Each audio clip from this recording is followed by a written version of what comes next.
Welcome to the Enlighten Up podcast, where I am going to take you into a deep exploration of what it means to exist in this current reality.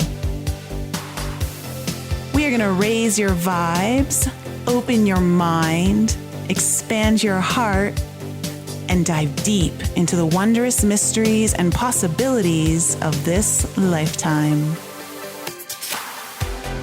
There's been a spiritual catalyst that has set in motion the awakening process of many across the globe to return to the knowingness of self and unite what has been separated. Together, we're going to bring light into that darkness. We're going to remember the joy of living. But most of all, we're going to turn up the volume of our own eternal power and do the thing we're here to do.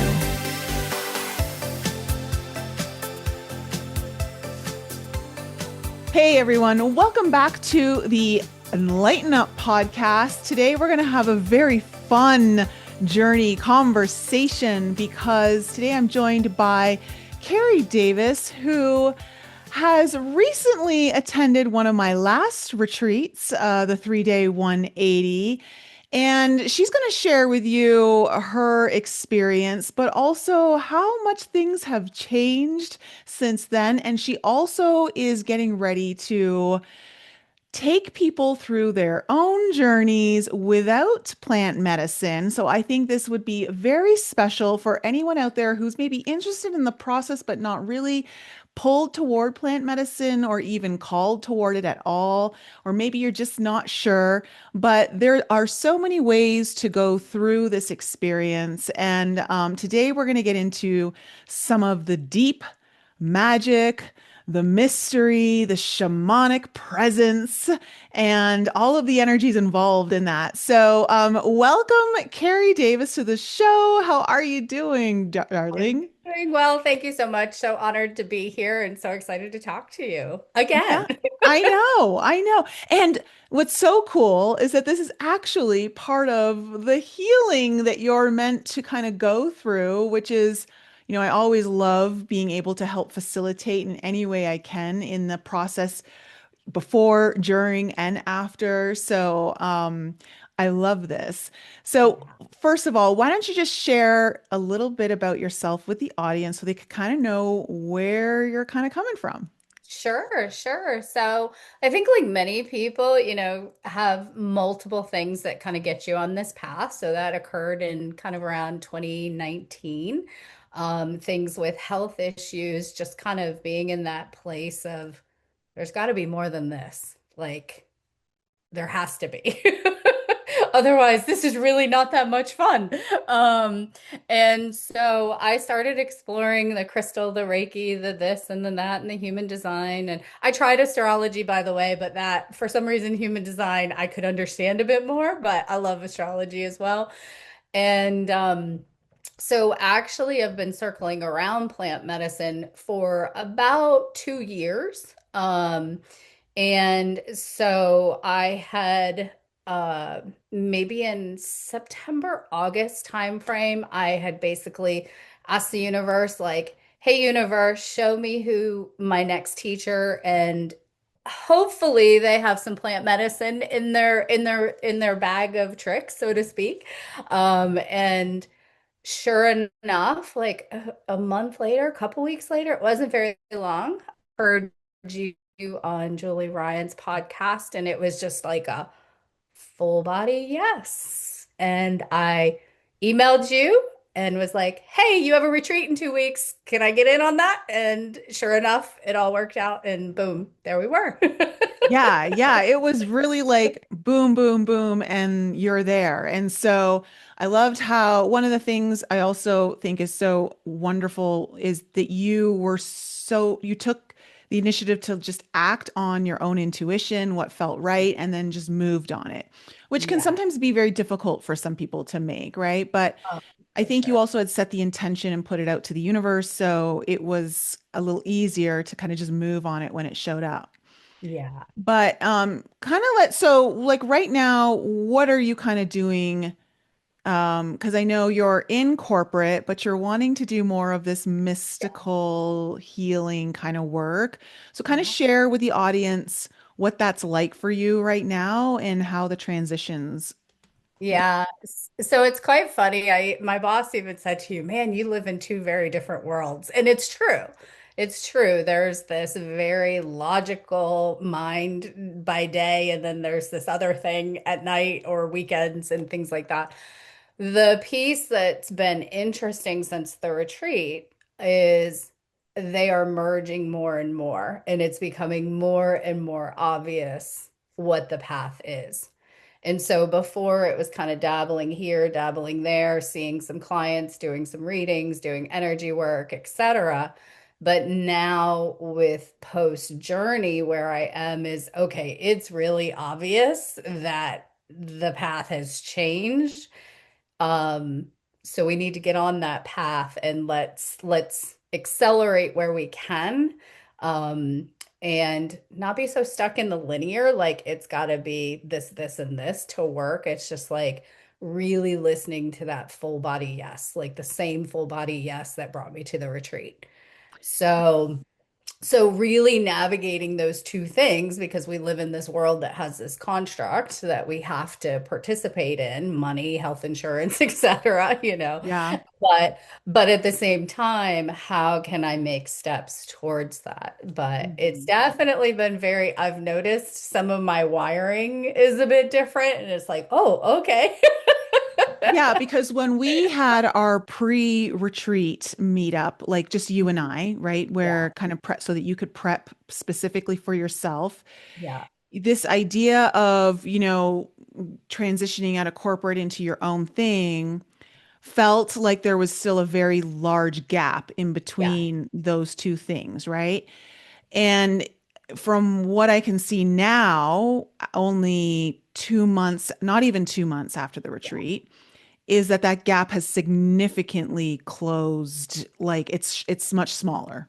Yes, very much so. Very much so. I keep noticing how my goal line changes since maybe 2 or 3 years ago. I had the website, I had the skills, I could do these other things, and yet the goalpost for when to move continued to change. And now that goalpost is like, nope, we're here, and it really feels like it's not changing. Um, Mm.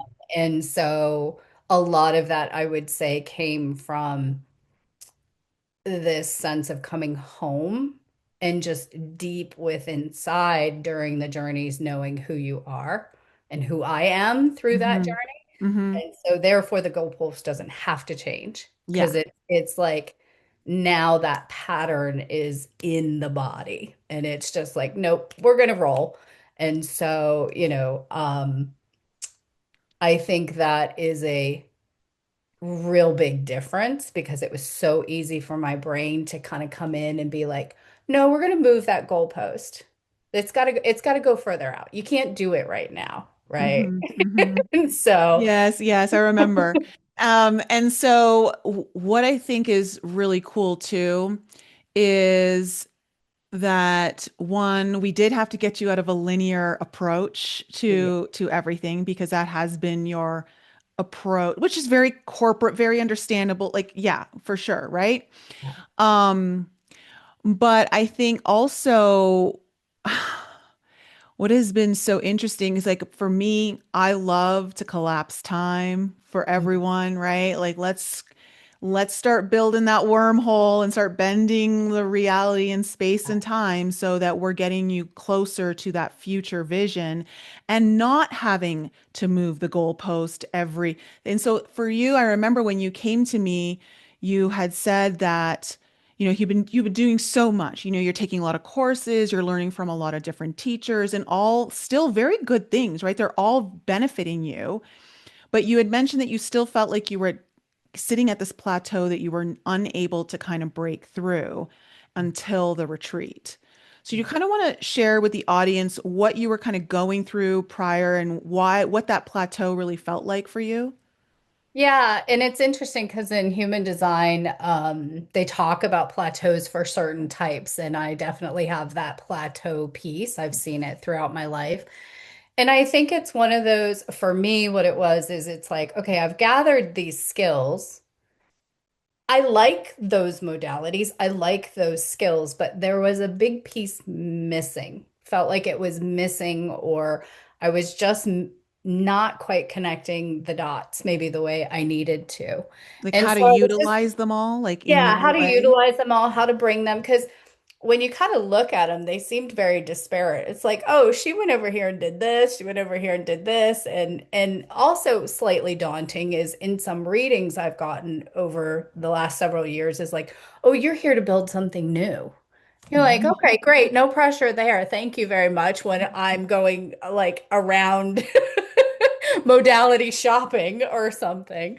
Um, and so that piece of how do I make it feel like home? Like get out of my head about this new and how do I make it feel like it's home for me? And so when the retreat came up, part of it was, yes, let's collapse that time. Let's also get off this plateau because it's frustrating. Mhm. And it's just like, I know there's things that I want to do, and I know there's things that I can do out in the world to support people in their journeys, etc. But how do I bring it all together? And so I think that that piece that was actually missing was feeling at home in who you are at your core, not who you are in Yeah, this physical already. body, like the one way up there. Yeah. Um, and how do you bring that to what you have already? And understanding that a lot of people, I think, who take a lot of courses, such as myself, I do it one because I love it and I love to learn, but also like how do you start to incorporate it into your flavor? So for me, it was that coming home, that flavor of my making things my own and understanding how the puzzle pieces fit Mhm. without the pressure of you got to create something new. I'm like, I'm probably not going to end up in a cave and create all of human design like the gentleman who did, right? Well, it's So, interesting that you say that because when we hear create something new, obviously our ego and our brain want to make it so grand and right, so out there, right? right, When really, like I do my own unique thing. No one's ever taught me what I do, right? It's all kind of come through the birthing process of accumulating things and right. doing things and eventually like dropping a couple things, adding up this, whatever. So so I love that. Like to me, I love when people are coming to me and they're like, because I knew for you too that you were going to be doing something, you were creating your own way, right? Like it's going to be your own thing. And I think a lot of people out there are really like designed to do that. Mhm. Um, but it can be, like you said, very daunting because in your head you make it seem like it has to be this really Huge. grand, Yeah, big thing. And it doesn't mean the work that you do is less impactful. It's right, still very impactful. But once you start embodying it, it starts to feel more easy. You're like, oh, this is so tangible. And like, oh, it's just, it's not that like cumbersome in a sense of, I'm gonna have all these modules and I'm gonna have to understand this and right. layers and all that kind of stuff. Exactly. And I think that was the beauty of, don't get me the wrong, the journey was very complex in many ways, Hmm. but the embodiment became super simple. Hmm. Hmm. Okay, And so let's get into some of the fun stuff because your journeys were fantastic. I mean, everyone's journeys there. Everyone had life-changing journeys at the retreat. Um, and the other women that were there had been to past retreats. So you were a newbie, so to speak, to the I was process. Um, but what was it like before we get into the actual journey? What was it like even arriving? Because I knew that, and this has happened to other guests, so it's important that we kind of talk about this, where you were kind of met with what looked like maybe I shouldn't be going to this retreat. Yes. So, happened to be just a crazy work week and being a workaholic, I will label myself that, a workaholic, productivity, all of those things. It felt like everything was getting in the way of my homework. So Nicole gives homework, folks. You're going to do it if you want the most out of your retreat. Okay. And so, I managed to get the pieces in and do the homework, and it was fabulous, and it was fascinating to watch that unfold. But the other piece was travel was a mess. And I haven't even built in a day before, getting there so that I'd be there about 6 o'clock, have a nice meal, get a nice sleep. Nope, didn't arrive till 1 a.m. the day of the retreat. And so I remember being in the airport and just going, am I supposed to go to this? Is my big yes was really a no, and I'm just not picking up on the universal signals, but it was definitely a yes, folks. Yeah, Um, I mean, we can see now it was 100% a yes, but here's what's really interesting, and this is important because everyone's going to relate to this on some level. It doesn't mean like it only happens when you go to retreats, but it's really truly when you're making a leap forward in your path in whatever way that format that's going to be coming for you in your life. And this happened to another guest at the retreat prior to, where she was going through the same thing, and she's like, maybe these are all signs I'm not supposed to go. And she was, but this is what happens when you start jumping timelines and you're really getting ready in that process. Stuff just starts to get really chaotic, yeah, yeah, and time starts to get all wonky. yes, yes. Very much so, very much so. I was even determined. I was like, all right, if a flight can't leave first thing in the morning, rent a car, I'll drive, I'll figure it. And I was in Texas, by the way, folks, trying to get to Colorado. And so it was just like, okay, I am going to this. Like there was no, regardless of what outside circumstances were doing, I was going to find a way. Yeah. And the way was found. And so, right to the retreat. So the preparation leading into your journey, your first journey, because this is what was so cool about this particular retreat is we decided to do back-to-back journey nights. Second night and the third night were both journey nights, which is the first time we've ever done. And of course, it's the first time I've run the retreat on my own. So which I thought was for me, it was fascinatingly fun and eye-opening and healing and all the things. But for you, what was it like coming into the experience, given what you were preparing for? Yeah. So I worked really hard, and that might not be the right words, but I tried very hard not to have any expectations. I have found in anything, in any of the modalities, when you have expectations, then things get a little wonky there too. So, really tried to approach this with as open as a mind as possible so that I could just experience what we were trying to intend, knowing that spirit and things like that, the universe would have different things potentially. And so for me, the big piece was really focus on being present and being grounded, and really focusing with you on the intention question, making sure that was still landing properly. Now, the day of the first journey, as we went into our silence kind of space, I started to get nervous. So I've never done any type of plant medicine. And as I shared with you, I have some family history. So I could feel some of that kind of bubbling up. So I just did what I knew how to do. And I went down into the room that I was in, put my headphones on, put on tribal music, and just hit my feet on the floor to ground and do all the things. And then as the time was approaching to start the journey, like I could feel myself settle down. So that was for me, was really trying to not get in my head about what should I expect, how's this going to feel, any of those pieces, but really be present to each step and take it as it came without getting into that, what's the future look like? you know. Yeah, it was, and to be fair, like for everyone out there, if you are not nervous, that's where I would be concerned. Okay. If there's not a little bit of nerves and a little bit of anxiety coming up before you go into something that is meant to be very powerful and for some people, very life-changing, then I would be worried that you're not approaching it at the level that you should be. So nerves are absolutely part of the process, and love that you were able to kind of ground yourself through that. And so we built a fire. We had a fire in the fireplace, and you were right near the fire. So um, what was it like going into the journey, first time ever doing plant medicine?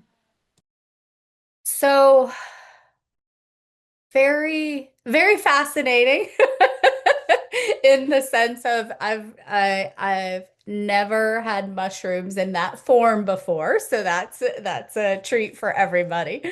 Um, but going into it, about 20 minutes in, I could feel things starting to happen. I could feel a little bit of the body feeling different. That's when you have us lie down, kind of put the eye mask on, and just felt really, really relaxed. And then life became very multidimensional, especially with the music. So you had excellent music selection playing, and it started to take on um, just this different dimension of that. I started seeing something third eye. When I'd open my eyes, I could see something. But what started to happen for me is I started to feel like someone was giving me Novocaine, and so my body was getting super heavy. And even though mentally I wanted to surrender, my body actually wouldn't. And I noticed my feet would be tapping, like more so than the music, because it wanted to keep me in that space and keep me safe. And that's when you came over and you're like, "How you doing?" And I'm like, "Well, I feel something, but is this it?" And then I could see you kind of like react to like, "Oh, that's it," and I know you have a whole thing with the journeys. Um, so I was actually really surprised that I had this expectation. So like tried not to have expectations, but I still did. I had expectations of what would it feel like when it flooded my body or when it started to change me and or open up the senses.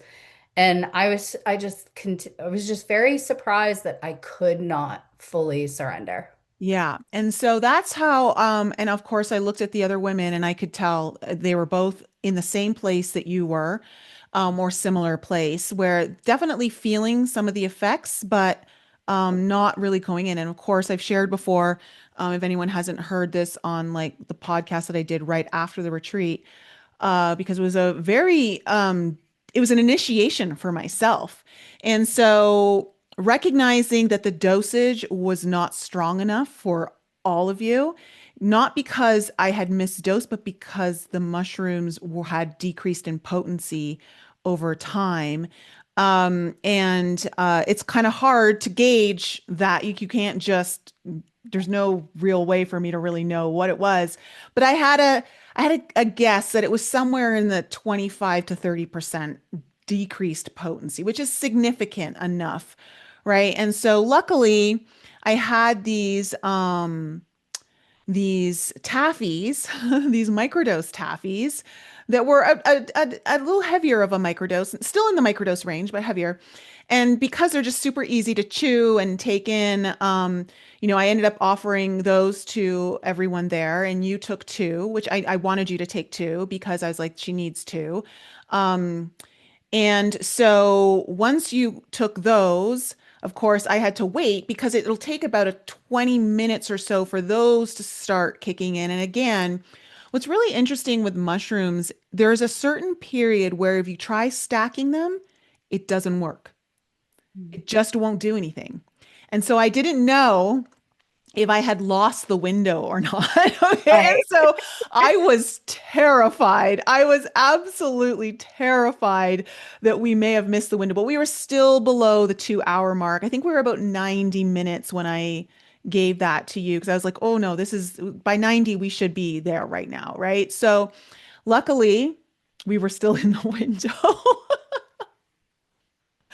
But of course, I'll let you kind of share. But this, so just so the audience, just a really quick recap is, when this was all happening, of course, internally, I'm freaking out. And knowing that I'm not sure exactly if these are gonna stack, kick in, and work or not. But I was like, regardless if they do or not, I've got to do something. I got to kick this like party up a notch with whatever energy work I can do.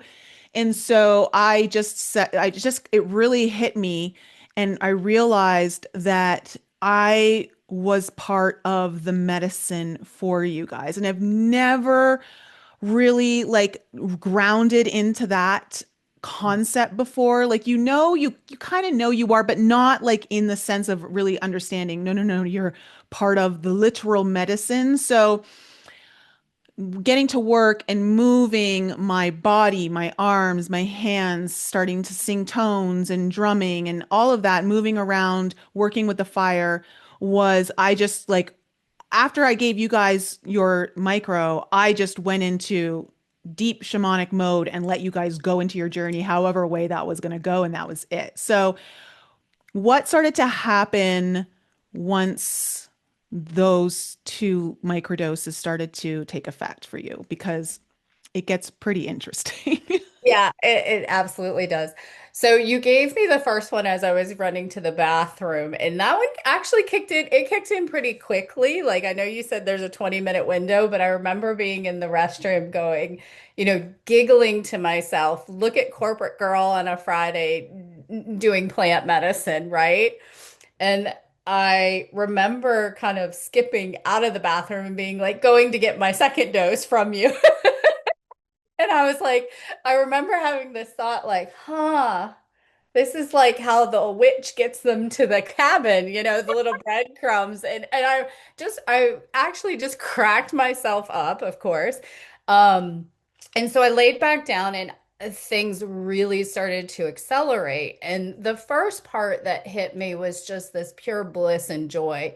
And I remember trying to keep it in because I didn't want to be disruptive to the group, but I remember sitting there going, oh, Nicole's laughing at me because I'm sitting over here giggling, just wondering what you were thinking. So it was amazing how the brain is still trying to get in there. Um, and then things really started to kind of pick up visually. Lots of snakes, which then started me giggling again because I was like, should I raise my hand and ask Nicole if I'm having a Kundalini awakening? And it was like, really, Carrie? So but from that point, then what started to settle down um was I felt myself be this person that was actually birthing an iron sword. And there was like a Viking man at the end accepting the sword. And it was fascinating how the music also went with the scenes because after that, I could feel myself surrender. And in this, it was like a death. It wasn't scary, it wasn't anything, but I could feel my body relax. I could feel my neck fall. And it was almost like, there we go. And then in the same song, there was a beat that started like a cellular alive, and it got bigger and bigger and bigger. And truly, I just played with the energy for the next 2 hours. I just was moving my hands in the air. I was creating universes. I was sending them off. I was destroying them, but there was no good or bad to it. And it was all just pure creation and love and joy and bliss and just this constant flow of being with the creatrix. Um, It's really interesting now that you say you birthed that iron sword.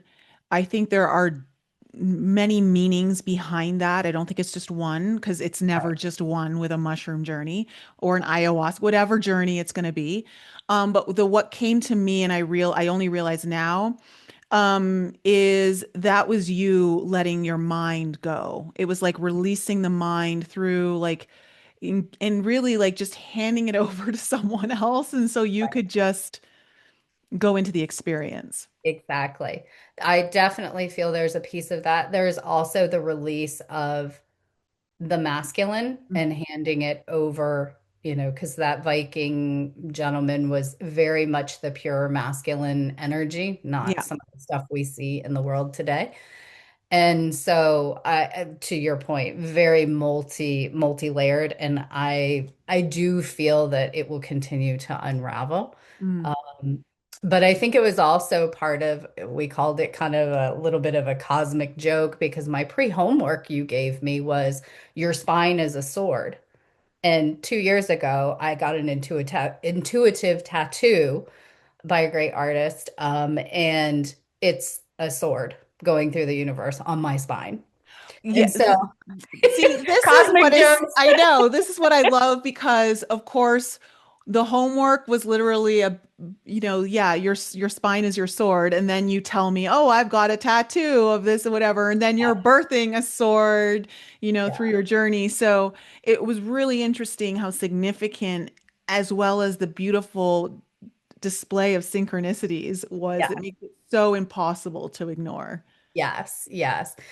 And so for the remainder kind of the journey, again, playing, then when I started to kind of come out of the journey, just really moving my body. It was fascinating to see grid lines in the air. It was at one point you were sitting between me and the other participant, and I could see the shaman paint on your face, the symbols in the fireplace, and so just started to kind of come out and move around, and those that sensory experience continued for hours afterwards, and it was absolutely beautiful. But one of the key pieces I think we should share is during the intention refinement, you looked at me and you said, "She's coming for you." Oh, Like, yes, that's right. it's like, oh, that's not ominous at all, but I great. I know you're right. I completely forgot, but I remember just looking at you and like, oh, she's coming. And that's Hmm. all I was allowed to tell you. I couldn't tell you anything else. Right, right. She showed up. She showed up, and we spent a lot of time together. But again, the giggles with that was like, oh, is she here? Am I having a Kundalini? Okay. So let's But talk about she, because this is very common when anyone is having this experience of connecting to she. So what was it like for you? To anyone who may be completely, this is a completely foreign idea, concept, topic, experience. yeah. So the she for me was very much in the flow of creation. I don't know how to simplify it further than that, but if you ever take a time where you're just really excited and you're creating something, can be anything, and you're just in this state where you lose track of time, space, and you're just really, really enjoying yourself. It was being with the source of that. Hmm. And I think another poignant kind of piece to the story that I should share is I also got my period the day I arrived. And so that became very much part of my journey was she was also my womb space, my ovaries. And as I was playing with energy, when pain would arrive in my body, I would move the energy around my body to pull that pain out in that area. Hmm. Um, and so I I'd love to be able to further, but it just felt like I was at the source of creation Yeah. and being one with one with them, but also myself. And we Hmm. were just in this energy and flow and bliss. And the piece that was really fascinating and super beautiful was there was there weren't labels to what you were doing. There wasn't labels of good and bad. It was just creation. Mm-hmm. It was just energy changing from one body to another, sort of like our bodies. When we go, the body goes, but our energy kind of morphs. So it was really that transformation, and it was all with this beautiful bliss and love and joy. And it again, no judgment, no like this is bad or good. It just is. Mm-hmm. Mm-hmm. Yeah. Yeah. And I think it's important to note that, you hadn't, like, your period has been getting less Mhm. consistent, right? And it had been a couple months since you'd Yeah, had, yeah, 9 months, not nine, excuse me, 3 months. It had been three yeah, months. 3 months. And so it arrived. Yep. It stayed. Arrived, it stayed. So how long did it stay for? Because this happened to me on my second journey. Yeah, yeah, So explain, because you did a lot of womb work, you did a lot of work with the feminine energy, and this is now, okay, let's just talk about this really quickly. This is a little bit of a side note, but there's a yeah. guy, a billionaire, who's doing a study. He's been in, like, investing in trying to reverse age, right? Like turn back time, become Benjamin Button.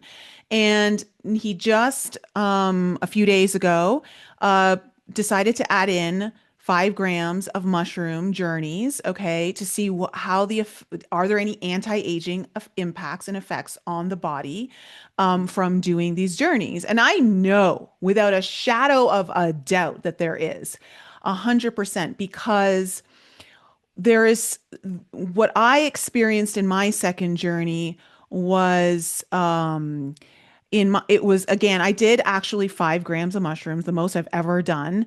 And I don't think I'll ever do that again because it took me too far out of it. Like I was like, I couldn't move. I was just like, there was so much information coming at me. I couldn't assimilate it. It was just like, I don't even know what to do with all this. But there's the one thing I did recall from it was witnessing the pyramids of Egypt and seeing all this Kundalini energy coming up from the peaks of the pyramids.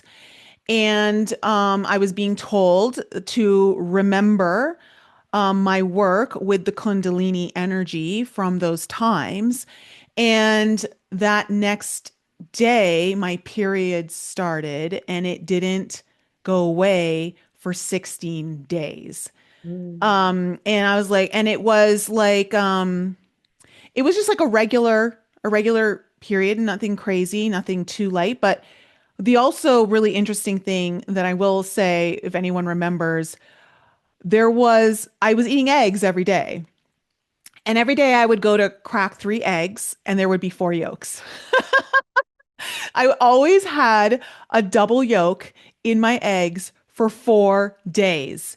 And I'm like, what are the chances? And so what I understood at the time was I was I believe bleeding into other timelines of a stronger fertility to bring forward or bring back some stronger fertility into this body right now is what I kind of understood from that. But there is something when you connect to that she energy as a woman, not just as a woman, men can do it. We can connect to the he as well. But when we connect as a woman to that she energy, it does revitalize the reproductive area of our bodies, everything involved there. Yeah, yeah. Have you been like, has it kind of gone off again or has it been Um, regular? I ended up having another one a little bit longer in between, but I did have it and it kind of went back to normal, but Mhm. definitely had it for 2 solid weeks, Okay. And but I think the beautiful part about it was instead of trying to suppress or being like, oh, I have my period again, da da da da da, I actually just talked to her and said, shed. Go, go, go. Keep going. Do as long as you want, as much as you need. And I think one of the fascinating things that occurred with that is the density in my entire body changed. So I'm a short, solid girl, but there was a density that I have been carrying for so long, and I didn't notice it until it started shedding. And so I think that shedding was many, many things, but also the density of my body has changed. Can't say the scale has changed, but the density has has changed. And I've noticed some different eating patterns and things like that. So definitely some post-retreat physical changes too, Okay. from that. Now, I want to talk a little bit about this because I have a feeling that this also plays into part of the speeding up of where you're at right now, versus where you thought you were going to be, with the work you're doing. So at the retreat, it was funny because this is it's so fun because, of course, when everyone's in that place of they're in altered states of reality and there's giggling and there's laughter, there's tears, there's a big emotional upheavals, like it's all there, right? And you were sitting there and I looked at you and I said, "You must start doing the work sooner." Yeah. And I said, and I don't mean Amazon, Yeah. right? And so, and then, whatever. And then you were kind of sitting there when you were kind of starting to come out of it, right? Like you were in the like tail ends of, which is still a really nice place to be. Yeah. But you were sitting there and you were like, Nicole, I learned something tonight. And so share with the audience what you perceived from your perspective, which you're now going to be incorporating into some of the work that you're going to be doing. Yeah. What was that like for you to be in that place witnessing what you did? Yeah, so to back up to what the night, the first journey after we kind of got done, and I know you were like, I gotta go rest because you had a night in that day, that journey as well. Everybody else had gone to bed. My energy field was so big I couldn't go to bed. The room I was in was bunk beds, and I was like, there's no way this is gonna fit in a bunk bed right now. So I actually went and laid on the couch by the fire. And as I was just watching symbols and things like that, and as I was starting to doze, I got this voice that said, "Welcome, daughter." And that was the part that really, I think, started to become embodiment because that was the initiation of what the second journey was going to be. And so when the second journey, when I was doing those things, and that's when you pointed at me, what it showed me was the a concept of energy weaving that's been coming up a lot. Frequency music, always loved music, not a love to dance around. Can't say it's going to be on the stage anywhere, but love to move my body. And as I've dealt with back issues over the years, like my movement has changed, my things that I get to do and love. And so as I was weaving, it was fascinating because things came up for myself, the other participants, and really what it started to feel like was I was there to witness pain, letting go of grief, and things like that, and be the midwife to it, is what it started to feel like. And so the first journey was about, let me show you how to play with energy, and the next night was, you're going to do it. Hmm. And so where it's brought me is okay, these things that I have learned and these concepts and these different methodologies all have a frequency music component to it. So what I'm putting together through another teacher who does a shamanic like journey meditation, group meditation, I'm actually going to pull in the embodiment piece. And so instead of people laying down on a mat to experience the journey, you're going to use your body to facilitate the journey and really bring in any of these patterns that you need and Hmm. release the ones that you don't. Because that evening, that second night we did, it was all movement. Like there was a little bit of visual, like I'd look out into the trees and could see some fun faces or a few grid lines here or there. It wasn't anything, and I know it was a different mushroom from day to Mhm. day in the journey for me, but it was really about the frequency and how your body can move the energy. So your mushroom was designed to make you move, Yes. Yes. which was, it's funny because you're the only one I gave that one to. Right. But I felt very strongly you were supposed to have that particular strain. I had a bunch of strains to choose from. And that one, which is one of my favorites, Mhm. and usually has stronger visuals, but again, there's no predicting of how the medicine is going, and it's going to work with you in the way that you need, not in the way that you're expecting or hoping. It's always going to be in the way that you need, and you still, like you said, you received so much, and it was interesting to watch you. So, why is the movement so important, and like, what did it do for you in your journey? So I feel that it really grounded that welcome daughter, that sense of you are a part of the source creatrix. And it's not a modality, it's not a thing, it's who you are. And so the movement kind of supported that. It helped bring in, and granted, folks, I don't know what I was moving. I was just moving, but like, I think it called in certain patterns that I needed. It helped move out patterns that I and the other participants didn't need. Hmm. And so I feel like we're so mind oriented, and when it comes to our body, we even apply the mind to that. Stand like this, do this, shoulders back, head up, lift this weight, do that. Versus in the journey, it was all flow. There was no, I'm going to move my hand up here, make it do this. It's all very natural. It's And you're being moved. yes, exactly. And you're tied to your energetic body, and your energetic body is working with your physical body. Hmm. And so for me, it becomes an embodiment because I don't know, maybe your listeners, there's only so much talk can do because talk is still the mind, it's still verbal, and it's like, just let your body be. And I think the beauty of that is when I had the period for 2 weeks, I just let my body be. I didn't try to snuff down pain, with medicine. I tried to use energy work to just soothe and but let it shed.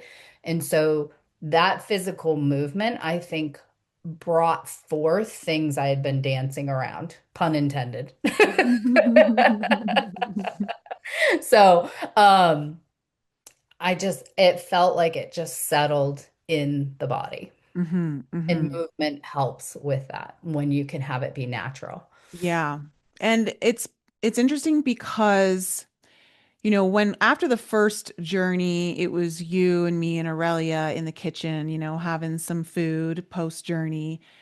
And and I was sharing with you both also like my experience from it and explaining like it was the first time I've never really guided a journey, for people where I just kind of let you guys go in and just trust that it's all going to be fine. And I just did my thing.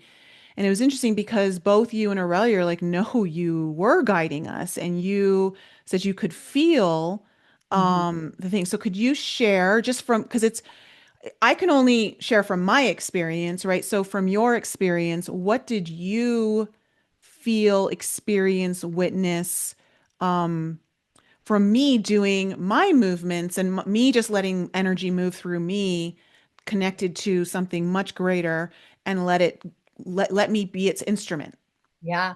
Yeah. So, kind of as I was coming out of the death cycle and moving in, and kind of, for lack of a better word, trying to orient and figure out not necessarily where I was, but one of the things I felt with your energy was it was all around. So, it was all around the container that had been created. And so even though you may felt like something was going wrong or you needed to do something, I could feel in it at times, even though I was on a couch and there was no way you could be over here, I could hear you over here Mm, and kind of the toning and I could sense your energy.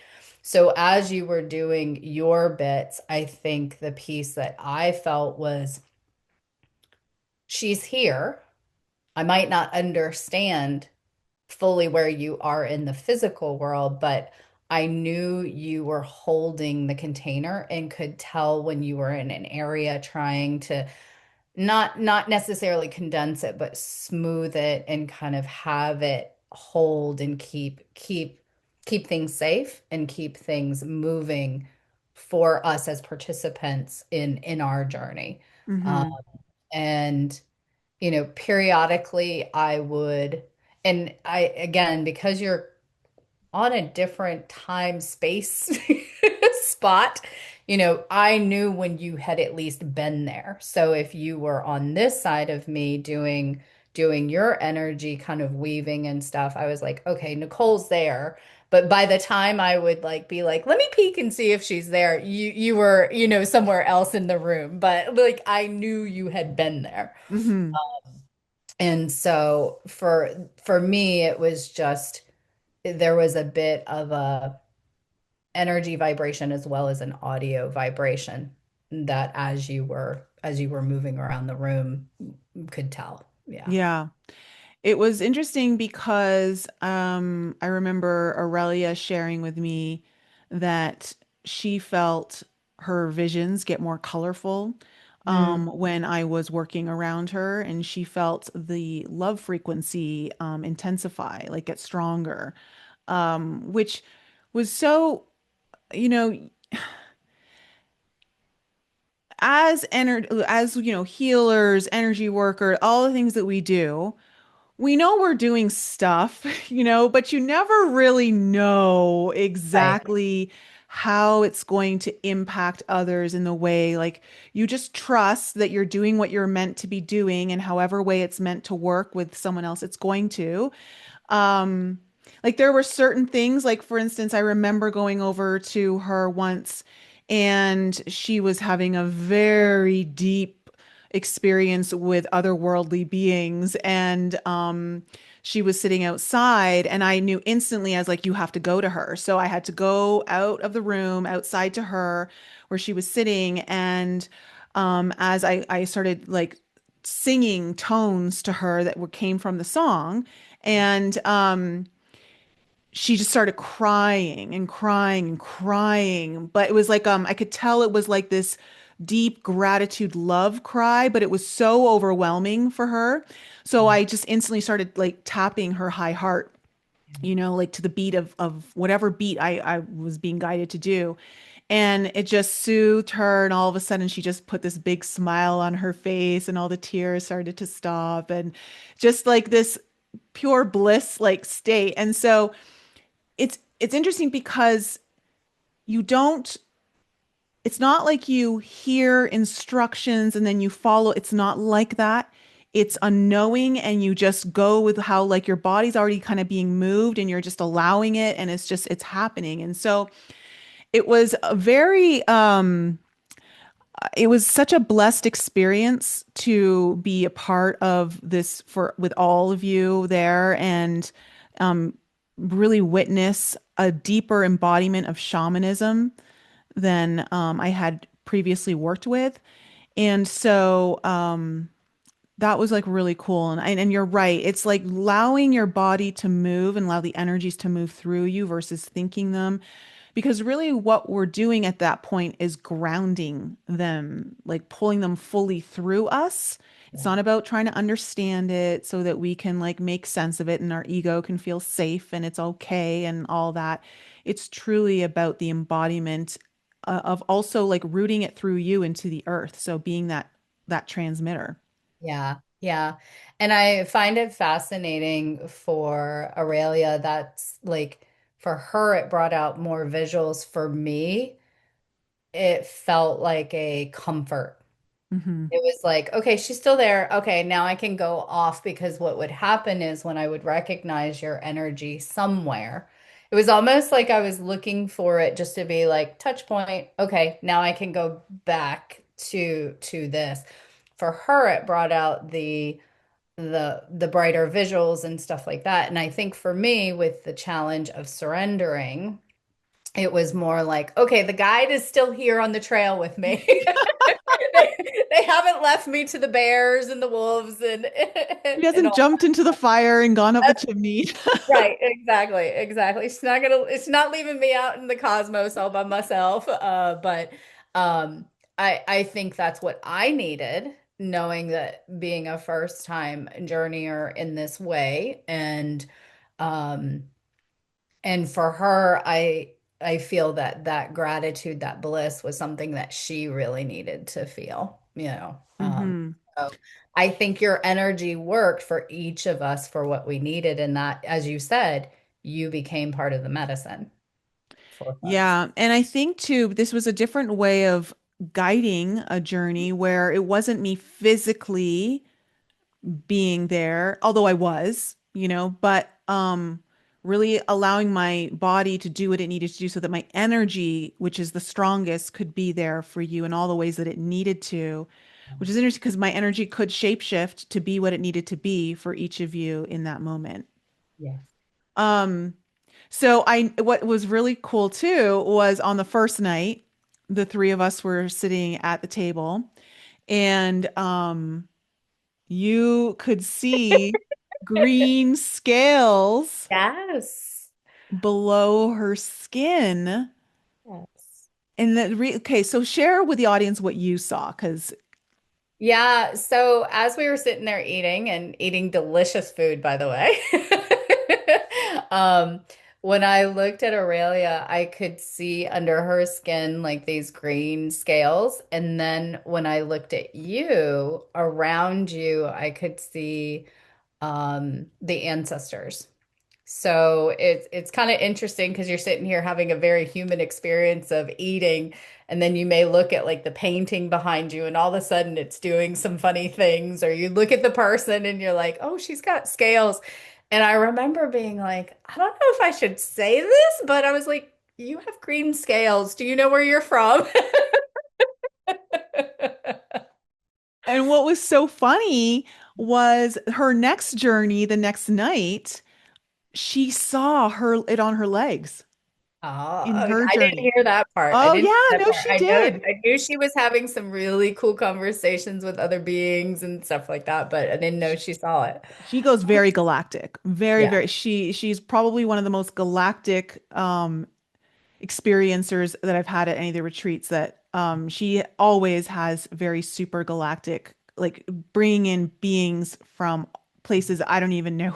Like they're very, very far distant, not like typical what we hear a lot about on a lot of spiritual channels, podcasts, things of that nature. So, um, yeah, so she was able to kind of tune in, and it was funny because at one point she was sitting with me in the living space where you guys were all doing your journeys. And on that second night, I believe it was the second night, time just bleeds all together. But she had seen, um, we were ancient galactic shamans, her and I, and we Mm. worked together at one point. And so she said she saw us sitting across from one another across a fire, and we were Wow. kind of like remembering each other and kind of doing this dance, and all of that. And so it was like really fun to do that. And she was seeing things for all of you, Stacy, like everyone, right? And so just to kind of she's like, oh, did you know your like Mhm. this and that, and did you your thing is here and da da da all this stuff. So it's just so interesting to see how all the different people who come and the different energies that they bring in and how they interact with everyone's journeys and end up interplaying. That's how like that is also the other thing is just whoever comes to the retreats, I trust that it's the right group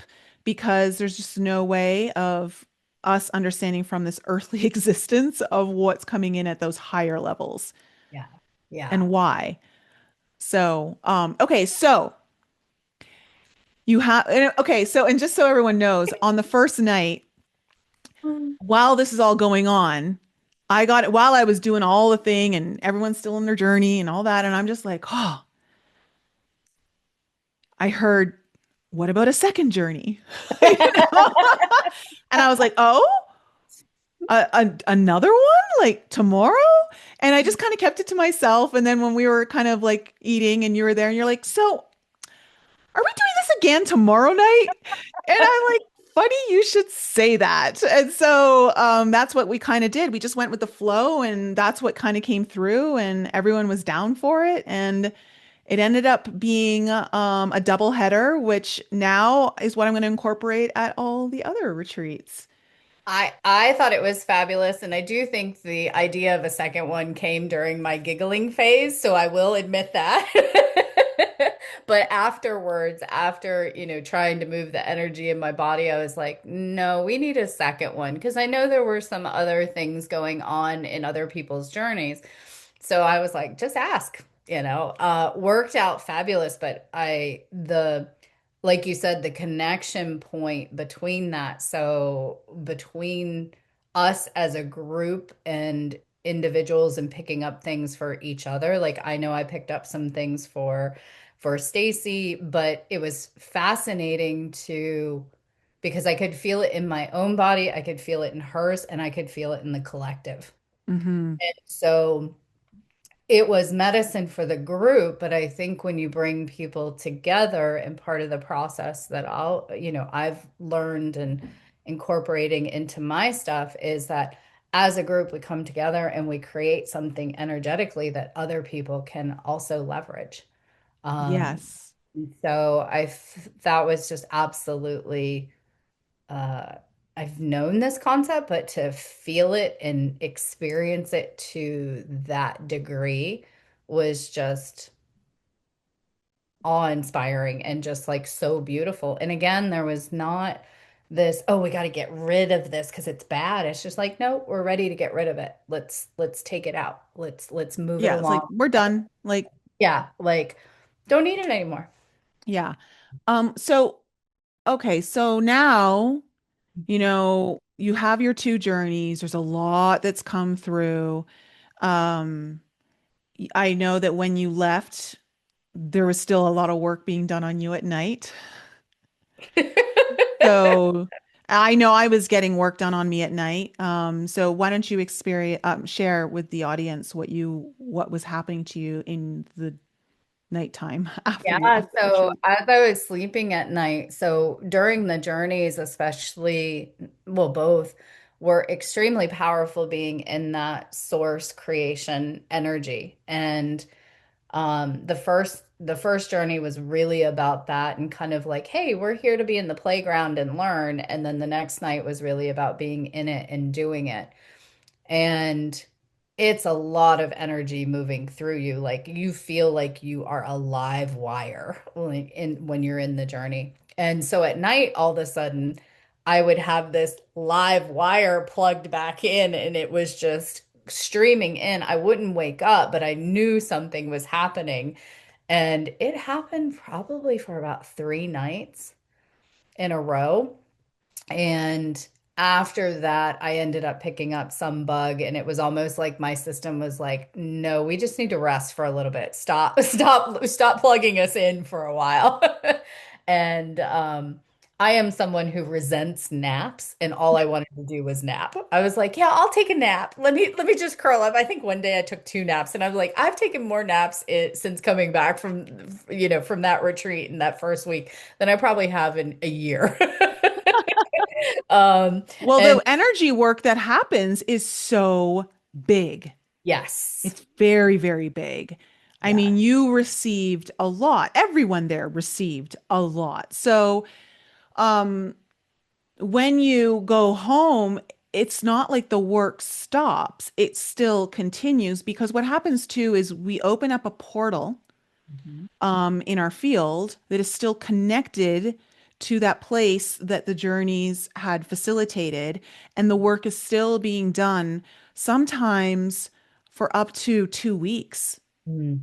And that doesn't even mean that even when the portal closes, that there's still an unraveling, there's still an unpacking that happens months, sometimes even a years, or if not multiple years down the road. You start to like really start to grasp certain things that maybe weren't ready yet to be, but they're there for when you are. So, having lots of naps is really crucial to, again, allowing the body to catch up. Yeah. Yeah. And I feel very strongly that the rest is what let the density start to fall off, Hmm. right? So, um, and that's why I do feel like energetic body and physical body, there's a density that is not there, that was there when I left for the retreat. Hmm.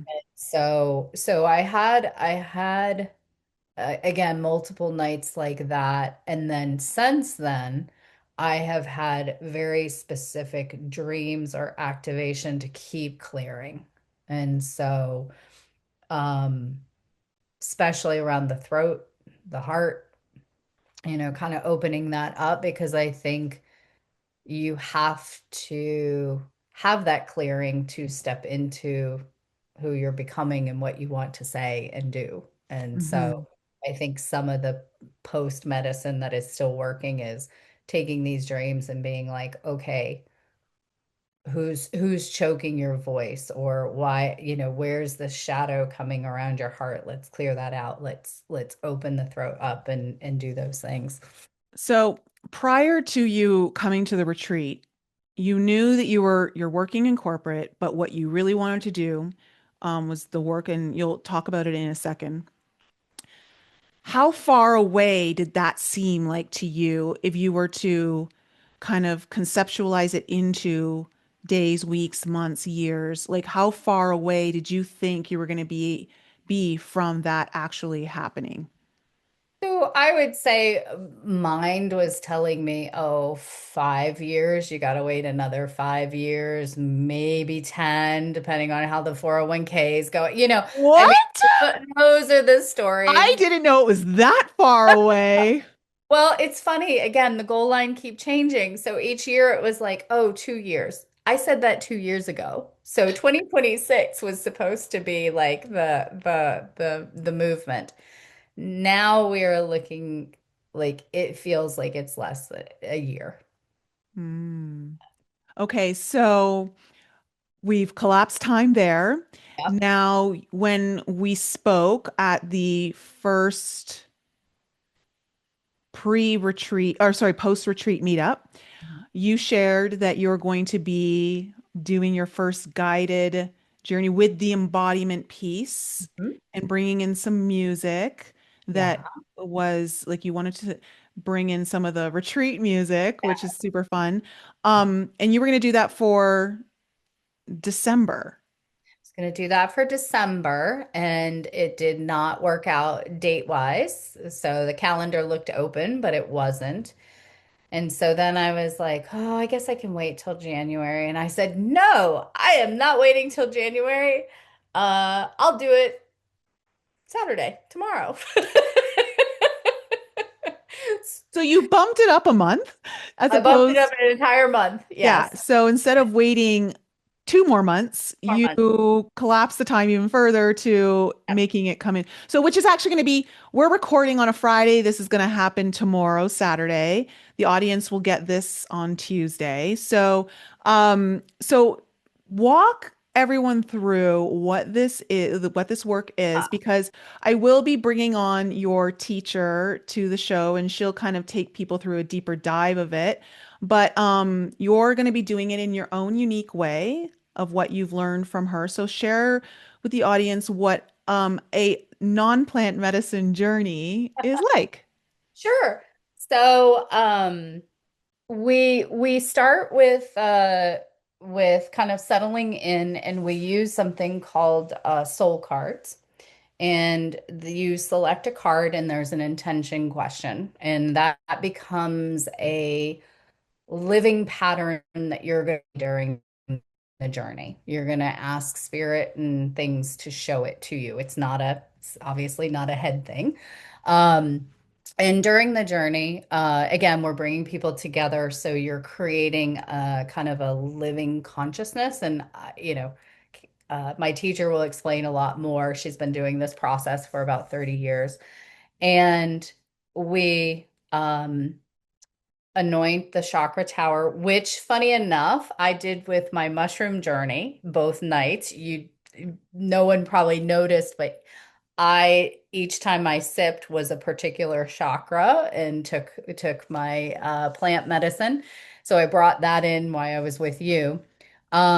We set sacred space, call in kingdoms to support us, and then you actually go into a shape shifting. So while people are doing this, they're laying down, they're kind of on mats and eyes closed, and you go on this shape-shifting journey to become the archetype of your card. Um, so you journey through that, and then we do an integration where you bring it into your body through light and weaving, and then afterwards you end up talking about it. So I have a hard time meditating. I can do it, but it's not my go-to. And what I found in my own journey is that moving my body really helps things to come loose and open up those channels. So I'm taking the majority of the process, but instead of people laying down, I'm going to leverage music and frequency for them to shapeshift physically into that archetype of their card. So we're going to give it a go tomorrow. These are Hmm. experienced matrix people. So, I'm working with some people who have been journeying this way for a while. So it'll be interesting to get their feedback. But it incorporates all the beautiful pieces that my teacher has, again, cultivated over 30 years. And then I'm really hoping to see that we still create this collective consciousness energy that can be used by and be available to other people to help heal not only themselves but people in the world, but it becomes more grounded in their body. So That's gonna be fun. So we're how are gonna you feeling about it less than 24 hours away from there? Oh, I'm very excited about it. Very excited. I took the day off from corporate world to just be in my own fun, energy and make sure I'm not carrying that into the environment. And I'm ready to go. Oh, love that. And so you also, when we were on the post-retreat meetup, you had also shared that you had done some things in, I guess, a journey with, well, Karen was taking you through, or she saw something different in the energies. Oh, yeah, yeah. So in our training, we've been training for 2 years with her. Mhm. And obviously part of our training is actually facilitating and running those. And a lot of times the matrix builds in a vertical way. And this one just kind of went completely horizontal and almost took us into the cosmic womb like immediately. And sh didn't have a lot of words for it, but she's like, I've seen some new stuff that I haven't seen before, so we're gonna have to see what happens. And I'm like, okay, great. That should be fun. So and I have been slowly incorporating because we have a qigong teacher, we have many different types. At one point in our training, we had a medium. And so each of us have brought a little bit of our own modality mixes to it. And that's what she's looking for is keep the core of the matrix process whole, but bring your own flavor to it. And so I've been having them dance and move before we do the intention card and look to release more and kind of be in that embodiment. But this is going to be an hour plus of full movement. So we'll see Mhm. how it's very different than laying down for an hour and a half, right? And so we'll see how people incorporate and feel about their body moving. Because moving your body, especially in a group setting, is a little daunting. Hmm. You know, Yeah, we I have mean, one of the benefits of being on mushrooms is you just don't care anymore. right. There are lots of benefits to the Yeah. mushroom, my dear. Let's be honest. Let's be honest. But yeah, you don't. So what do you feel like if you could like put it into tangible words for someone um who might be thinking about like I know there's several people who've been wanting to come to the retreat and haven't been able to, whether it's schedule Right. or finances or just, life happens, right? Um, what would you say is the biggest change for you overall, of how coming to the retreat impacted you? Yeah.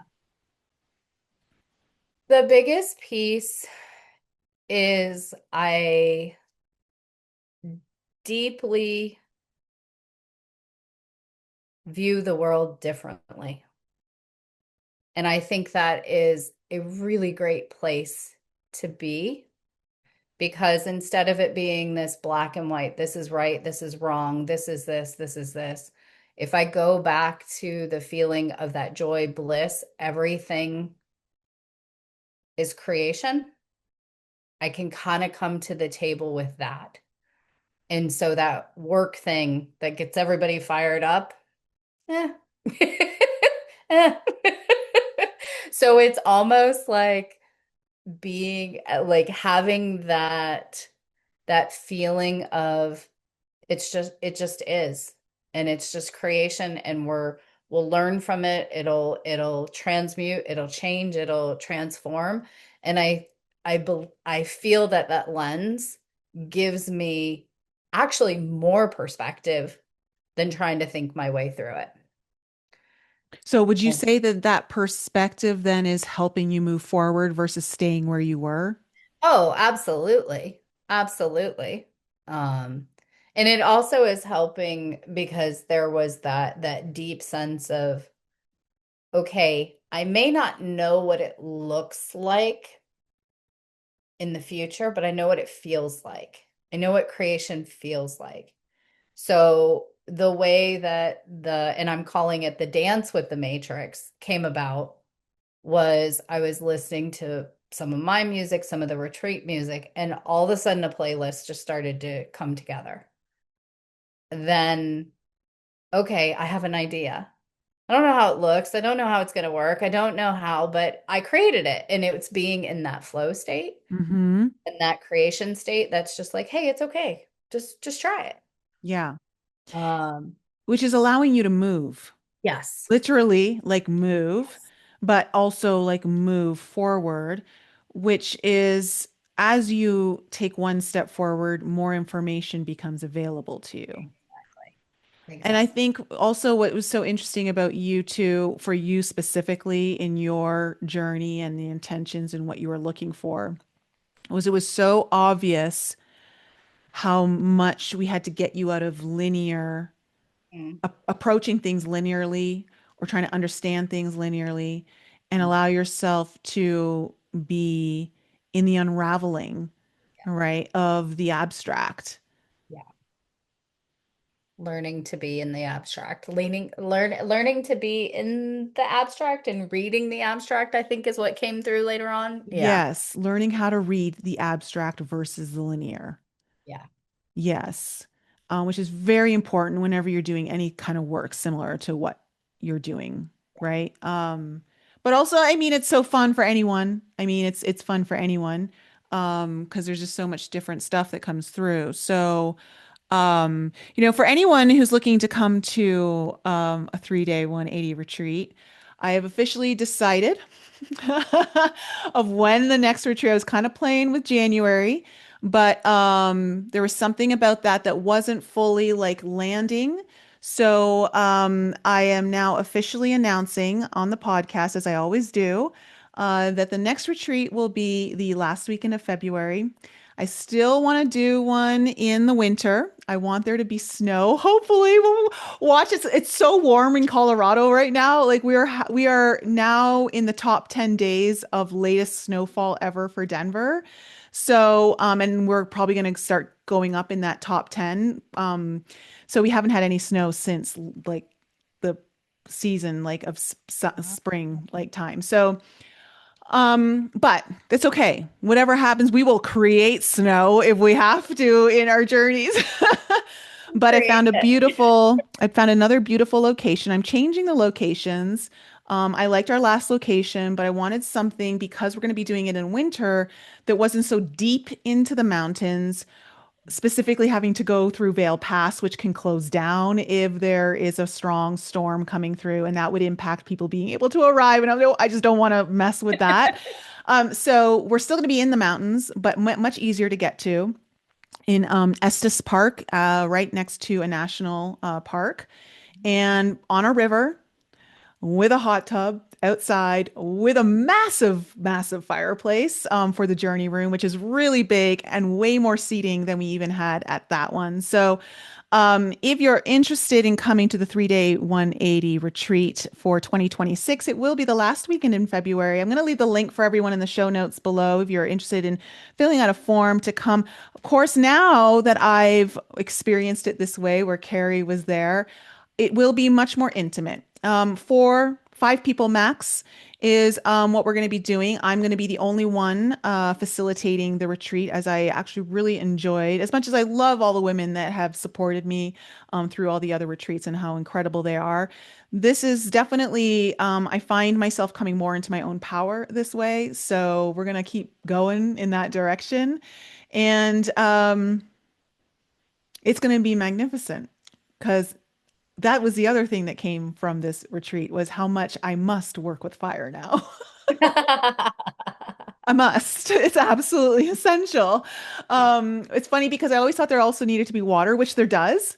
Mhm. Water, I'm very good with water, being around, but this time I can use the energy from the river and the fire. So, we're gonna play around with using those energies in the journey room. So, um, that I'm going to leave all that information down below, guys. And what else to say, Carrie? I mean, I'm I'm so I'm so pleased with the work that you've been moving through and where you were when we first met and where you are. And I can't wait for to hear how it all goes tomorrow. Wishing you just infinite amounts of success and expansion for your first journey tomorrow.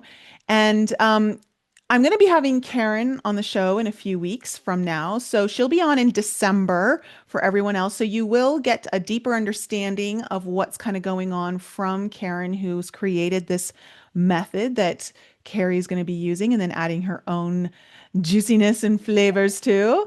Um, Carrie, if there's anything that you'd like to leave the audience on, is there anything you'd like to share with them that you feel might be helpful or healing or just inspiring in any way, shape, or form?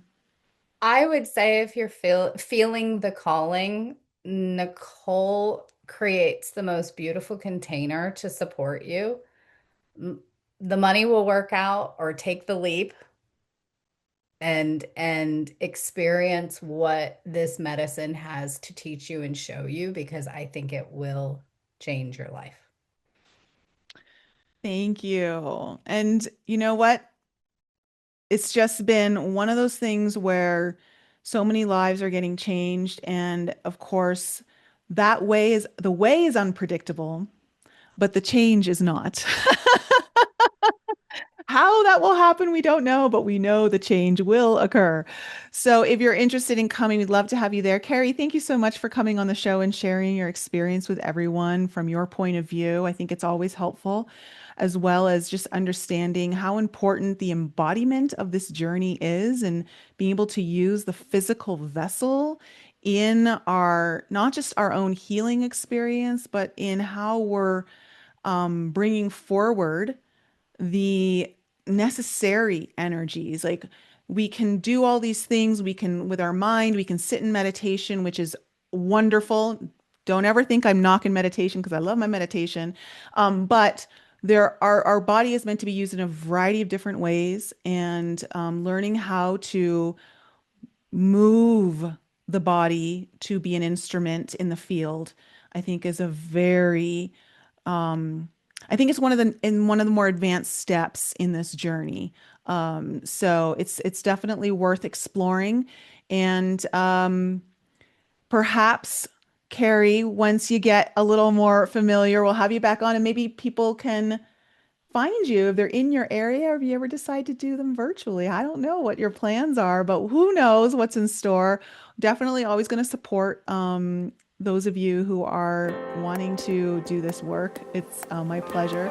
So with all that being said, thank you everyone for joining us this week. Thank you, Carrie. Wishing you all the success. And guys, we will be back with you next time. Thanks again for joining me for another show on the Enlighten Up podcast. I love you guys so much for all of your continued support. So remember to raise your vibe, find your tribe, and be open to the infinite possibilities held in the mysteries that surround us all. Thanks again for sharing the show with your family and friends. And if you're new to the show and you need to find out more information about me, please head on over to my website, NicoleFrolick.com, where you can join my newsletter. And please follow me on Instagram, Telegram, and YouTube. Keep your light bright, and I'll see you next week.